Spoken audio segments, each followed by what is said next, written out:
সাথী সঞ্চালক এবং সামনে যারা উপস্থিত আছেন এবং মাইকের আওয়াজ যতদূর পর্যন্ত যাচ্ছে সকলকে ইন্ডিয়ান সেকুলার ফ্রন্টের পক্ষ থেকে সংগ্রামী অভিনন্দন। আজকের এই গাদামারা বাজারে যে পদসভা আপনারা দেখতে পাচ্ছেন, আমরা এসেছি একটা রাজনৈতিক দলের, হয়তো আপনারা ভাবছেন পদসভা করছে, অন্য রাজনৈতিক দলেও আসে, তারাও চিল্লামিল্লি করে ঘন্টাখানিক, তারপরে তারা চলে যায়। কিন্তু আসুন, আপনাকে জানতে হবে এ পশ্চিমবঙ্গে তৃণমূল কংগ্রেস তারাও পদসভা করে, তারাও এসে প্রতিশ্রুতি দেয়। বিজেপি পদসভা করে, তারা এসে আপনাদেরকে 2 ঘন্টা ধরে 3 ঘন্টা ধরে তাদের কথা শুনিয়ে যায়। কিন্তু আজকে 2011 সালের পর থেকে আমি আপনি যাদেরকে ভোট দিয়েছিলাম, নিশ্চয়ই আমরা কোনো না কোনো কিছু ভেবে ভোট দিয়েছিলাম, যে ভাবনাগুলোর ভিতরে আমার আপনার স্বাস্থ্য পড়ে। আজকে গাদামারা বাজারের পাশে একটা হাসপাতাল ছিল। এই গাদামারার এতদা অঞ্চলের মানুষকে প্রশ্ন করতে চাই, আপনারা ভোট দিয়েছিলেন তৃণমূল আসবেন, স্টেজ বাঁধবেন, 2 ঘন্টা বক্তব্য রাখবেন, বিজেপি আসবে 2 ঘন্টা বক্তব্য রাখবে, তিনি চলে যাবে। কিন্তু বলুন, আপনি গাদামারার মানুষ 2011 সালের আগে ভোট দিয়েছিলেন, আপনার এলাকার স্বাস্থ্য পরিকাঠামোটা যেন উন্নয়ন হয়।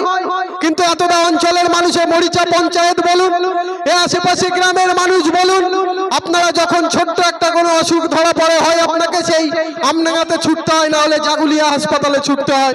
কিন্তু আজকে আপনার গাদামারার বুকে একটা হাসপাতাল ছিল, সেই হাসপাতালটা কোন জায়গায় পড়ে আছে আজকে আপনারা চিন্তা করে দেখুন। ভাবতে হবে 2011 সালের আগে মাননীয় মুখ্যমন্ত্রী মমতা বন্দ্যোপাধ্যায় তিনি বলেছিলেন, বদলা নাই বদল চাই, সব খেতে ভাত চাই, সব হাতে কাজ চাই।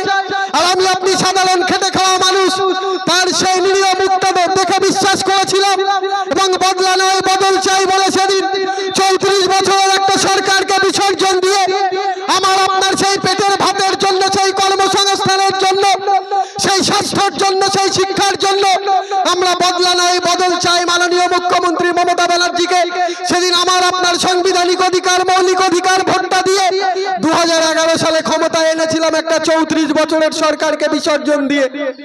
আসুন, 2011 সালের পর থেকে সেই তৃণমূল কংগ্রেস ক্ষমতায় এলো। আপনি মরিচা পঞ্চায়েতের মানুষ, এই গাদামারার মানুষ, এতটা অঞ্চলের সেই সকল মানুষদেরকে প্রশ্ন করতে চাই, কোথায় আপনার সেই শিক্ষা ব্যবস্থা, কোথায় আপনার পেটে ভাত, কোথায় আপনার হাতে কর্মসংস্থান, কোথায় আপনার কাছে শিক্ষা? আসুন, আর একটা দলকে আপনারা ভোট দিয়েছিলেন 2014 সালে দাঁড়িয়ে, তারাও ক্ষমতায় এলো, দিল্লির বস্ত্রতে বসে আছে, আমার আপনার ট্যাক্সের টাকা দিয়ে তারা এসে হাওয়া খেয়ে বেড়াচ্ছে। কিন্তু আসুন, তারাও তো বলেছিল প্রতি বছর 2 কোটি বেকার যুবকের কর্মসংস্থান দেব, আমার আপনার শিক্ষা পরিকাঠামোর উন্নয়ন করব। আমরা ভোটটা দিই অন্য কিছুর জন্য নয়, ভোটাধিকার যে আমরা যেটা প্রয়োগ করি আমাদের কয়েকটা আশা নিয়ে, যে আমার বাড়ির বেকার যুবকদের কর্মসংস্থান, আমার বাড়ির বাচ্চার শিক্ষা, আমার এলাকার স্বাস্থ্য, আমার শিক্ষা, আমার কর্মসংস্থান, আমার আপনার বাড়ির নিরাপত্তা। এতটা অঞ্চলের তৃণমূল কংগ্রেসের বন্ধুদেরকেও বলতে চাই, বিজেপির বন্ধুদেরকেও বলতে চাই, যারা পাড়ায় পাড়ায় গিয়ে বলছেন যে আইএসএফ মুসলমানদের দল, আইএসএফ বিজেপির দালাল।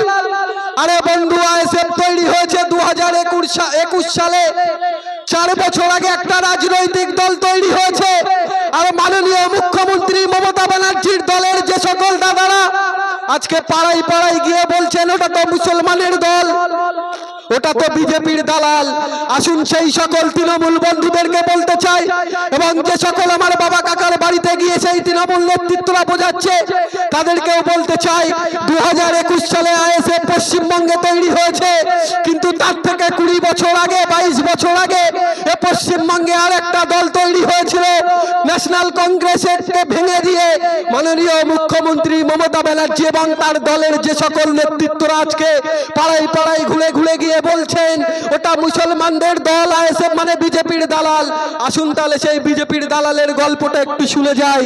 2021 সালে আইএসএফ তৈরি হয়েছিল, তারা যদি বিজেপির দালাল হয়, আর যে দলটা পশ্চিমবঙ্গে 1998 সালের 1 জানুয়ারি ন্যাশনাল কংগ্রেস থেকে ভেঙে এসে যারা 34 বছরের বামপন্থী সরকারকে হারাবার জন্য পশ্চিমবঙ্গে নতুন রাজনৈতিক দলের সূচনা হয়েছিল, যারা বলেছিল বদলা নয় বদল চাই 2011 সালে, সেই আজকের মাননীয় মুখ্যমন্ত্রী মমতা ব্যানার্জির এই তৃণমূল কংগ্রেসের দলটা সেদিন 1998 সালে 1 জানুয়ারি অটল বিহারী বাজপেয়ীর হাত ধরে, অটল বিহারী বাজপেয়ী ছিলেন বিজেপির তখনকার প্রধানমন্ত্রী, অটল বিহারী বাজপেয়ীর হাত ধরে 1998 সালে সেই ন্যাশনাল কংগ্রেস ভেঙে একটা দল জন্মগ্রহণ করেছিল ভারতবর্ষে, পশ্চিমবঙ্গে। সেটাই আজকের দিনে দাঁড়িয়ে তৃণমূল কংগ্রেস। তাহলে বিজেপির দালালটা কে আপনারা একটু ভেবে দেখুন।